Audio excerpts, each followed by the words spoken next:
Alhamdulillah, wassalatu wassalamu ala rasulillah. Nous sommes au 20e point de notre exposé. Al-Mas'alatul Ishroun. Al-Bid'atu fi haqiqatiha ta'nun fi ad-din. Dans sa réalité, l'innovation est une attaque contre la religion.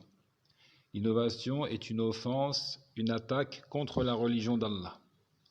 لأنه يلزم من ذلك أنه ناقص يحتاج إلى زيادة فيه. L'innovation implique qu'elle soit incomplète, que la religion ait besoin de quelques ajouts. Ce qui est absolument faux, évidemment.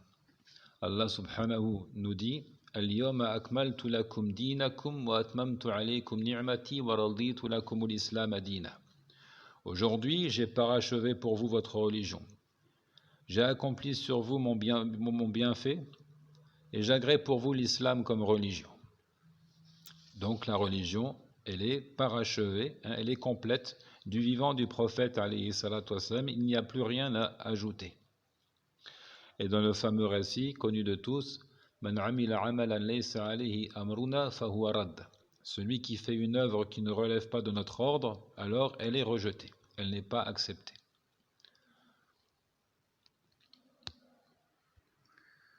والصيام جاء كنموذج واضح في أن الصيام عبادة وليس ببدعة ليس بدعا من العبادات بل لنا أسوة في من قبلنا من الأمم في صيامه حتى ننشط في أدائه قال الله سبحانه يا أيها الذين آمنوا كتب عليكم الصيام كما كتب على الذين من قبلكم. Le jeûne illustre clairement qu'il s'agit d'une adoration prescrite et non pas d'une innovation. Nous avons d'ailleurs un bon exemple à suivre à travers les communautés d'antan qui elles aussi ont jeûné, ce qui peut donc nous donner de l'entrain, ce qui peut nous y encourager. Ce n'est pas une innovation, ce n'est pas nouveau. Toutes les communautés croyantes à travers les âges ont jeûné. Allah subhanahu nous dit dans le verset 183 de la sourate 2 « Ô vous qui avez cru ! Le jeûne vous a été prescrit comme il a été prescrit à ceux qui vous ont précédés.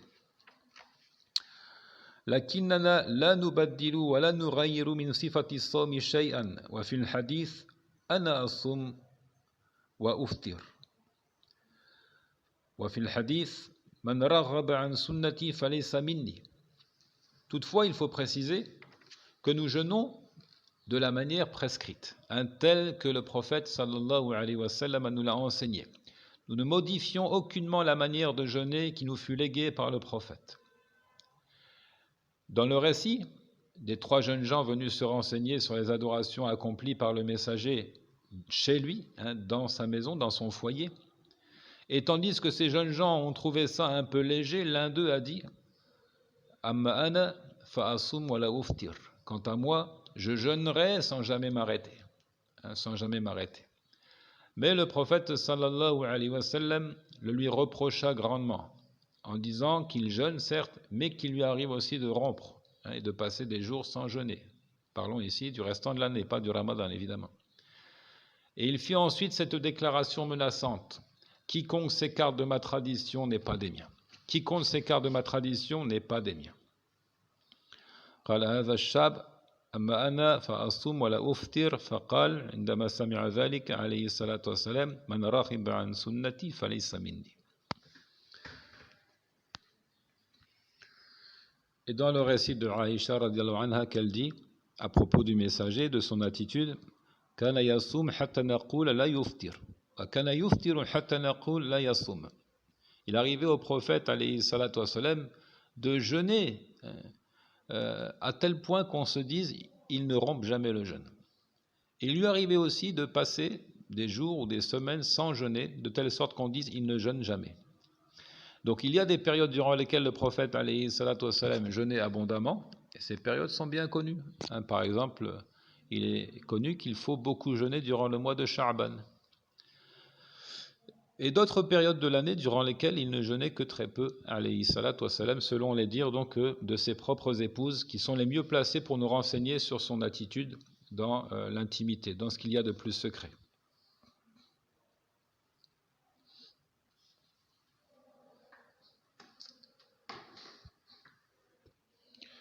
Donc ici, je reviens sur ces propos. Il y a un certain nombre de choses à dire, très importantes. Une règle que tout le monde doit retenir, al-aslu fil ibadat al-hazr. La règle de base concernant les actes cultuels, c'est qu'ils sont interdits. Nous n'avons pas le droit de produire un acte d'adoration.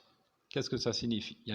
La yajuzul qiyam bi'ibada illa bidalil. On n'a pas le droit d'accomplir une adoration sans une preuve à l'appui, sans une évidence extraite du livre d'Allah Azzawajal ou de la sunna de son prophète alayhi salatu wassalam. Il faut nécessairement une référence scripturaire pour produire un acte d'adoration.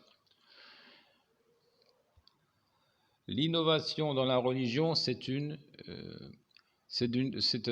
très grave, hein, c'est quelque chose d'extrêmement grave. Et comme le disait l'imam Sufyan al-Thawri, al-bid'atu ahabbu ila iblis min al-ma'siyah, fa inna al-ma'siyata yutabu minha wal bid'atu la yutabu minha. La bid'a, l'innovation, est plus aimée d'Iblis que la désobéissance, car on se repent d'une désobéissance, mais on ne se repent pas d'une adoration.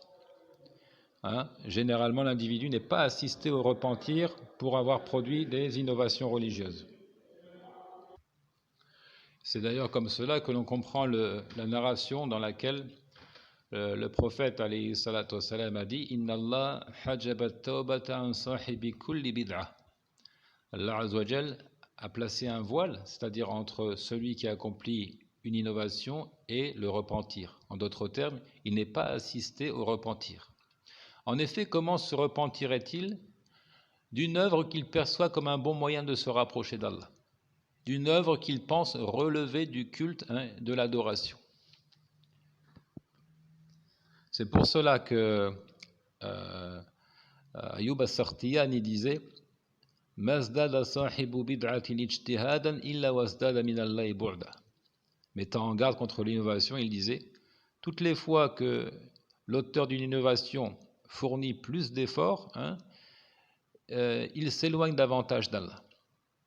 Chaque fois que celui qui produit une innovation y met plus d'entrain et d'engouement et multiplie donc les actes innovés, et plus donc il s'éloigne du Seigneur Tabaraka wa Ta'ala, alors que dans son esprit, évidemment, il pense se rapprocher d'Allah. Et c'est le sens de la parole du Très-Haut dans la sourate de la caverne. قل هل ننبئكم بالأخسرين أعمالا الذين ضل سعيهم في الحياة الدنيا وهم يحسبون أنهم يحسنون صنعا. Dit, vous apprendrons-nous donc qui seront les plus grands perdants quant à leurs œuvres? Ce sont ceux dont l'effort se sera perdu dans la vie en ce monde, mais qui pourtant croient bien faire, et qui croyaient bien faire. C'est aussi le sens du verset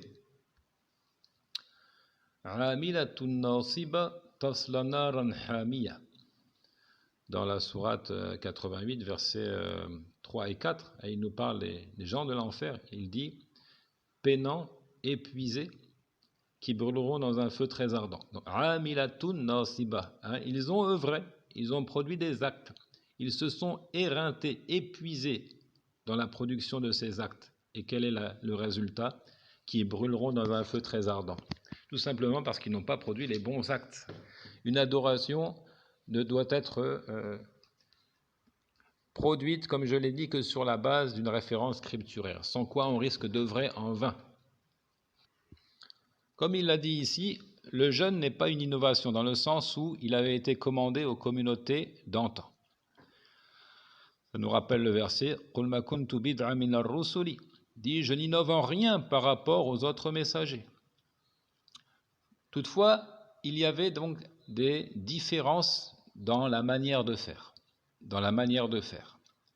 Pour preuve, cet autre verset dans le récit de Maryam. فَقُولِي إِنِّي نَذَرْتُ لِلرَّحْمَنِ صَوْمًا فَلَنْ أُكَلِّمَ الْيَوْمَ إِنْسِيًّا. Dis donc à ceux que tu rencontreras de ton peuple, j'ai fait serment auprès du tout miséricordieux de jeûner. Hein, j'ai voué un jeûne au tout miséricordieux, je ne parlerai donc à personne aujourd'hui. Je garderai le silence, je ne parlerai donc à personne aujourd'hui. C'est dire que chez les communautés d'antan, le jeûne était accompagné du devoir de garder le silence. Mais l'islam est la religion de facilité. La charia révélée à Muhammad alayhi salam est la plus facile, la plus légère. C'est pourquoi nous trouvons chez l'imam al-Bukhari, d'après Ibn Abbas, بين النبي صلى الله عليه وسلم يخطب إذ هو برجل قائم فسأل عنه فقالوا أبو إسرائيل نذر أن يقوم ولا يقعد ولا يستظل ولا يتكلم ويصوم فقال عليه الصلاة والسلام مرءوا فليتكلم وليستظل وليقعد وليتم صومه. Donc le prophète alayhi salatu wassalam a fait un serment. Et voilà qu'il constata la présence d'un homme qui se tenait debout. Il a posé la question, qu'est-ce qu'il fait debout?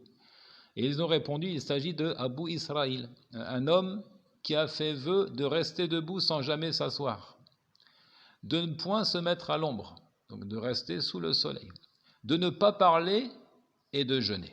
Mais le prophète a corrigé cette attitude. Il a corrigé cette attitude. Donnez-lui l'ordre de parler, de se mettre à l'ombre et de s'asseoir, et qu'il finisse son jeûne, qu'il aille jusqu'au bout de son jeûne. Donc le jeûne, il est légitime. Tu as le droit de jeûner, mais tu ne dois pas, dans le même temps, garder le silence ou d'autres choses de ce genre. Donc nous jeûnons à la manière enseignée par le prophète, alayhi salatu wassalam, qui est la meilleure de toutes les manières de faire. Ce n'est pas une innovation. L'innovation est gravissime, nous la rejetons, nous la combattons. Nous combattons ces adeptes, ce qui constitue un djihad. Et une fois que la porte de l'innovation est ouverte, c'est toute la religion qui risque de s'effondrer et de disparaître. C'est pour ça que l'innovation, comme nous l'avons dit, est préférée d'Iblis. C'est mieux encore qu'une simple désobéissance. On ne va pas modifier la religion de l'islam à cause d'un musulman qui boit du vin. Mais on va modifier la religion de l'islam à cause de prétendus érudits qui vont y ajouter des actes cultuels qui n'existaient pas du temps du prophète, ou modifier la manière de faire. D'ailleurs, il a été rapporté dans le tafsir justement du verset Kutiba alaykumus siyam kama kutiba ala alladhina min qablikum la'allakum tattaqun. Le jeûne vous a été prescrit comme il a été prescrit à ceux d'avant vous. Peut-être atteindrez-vous la piété. Que les chrétiens jeûnaient effectivement le Ramadan, exactement comme nous sommes appelés à le faire. Mais, comme vous le savez, le jeûne du Ramadan, c'est un mois lunaire, et n'est pas toujours à la même date de l'année. J'entends par là par rapport au calendrier grégorien. Donc parfois, on peut se retrouver à jeûner en hiver, tandis que d'autres années, on se retrouve à jeûner en été, avec donc soit des froids excessifs ou des chaleurs excessives. Donc les chrétiens en ont eu assez, disons, de se fatiguer à jeûner sous le soleil. Et ils se sont entendus comme suit. Ils ont dit, nous allons jeûner durant une période intermédiaire. Ils ont choisi le printemps, qui est la période la plus douce. Mais, dirent-ils, puisque nous avons modifié la date du jeûne, nous allons y ajouter 10 jours pour expier notre faute. 10 jours pour nous faire pardonner d'avoir changé la date du jeûne. Et c'est ainsi qu'ils se sont retrouvés à faire ce qu'ils appellent le carême de 40 jours. À peu près, si mes souvenirs sont bons, aux alentours du mois de mars-avril. Alors qu'à l'origine, selon ces dires-là de certains sahaba, ils devaient jeûner le ramadan comme nous.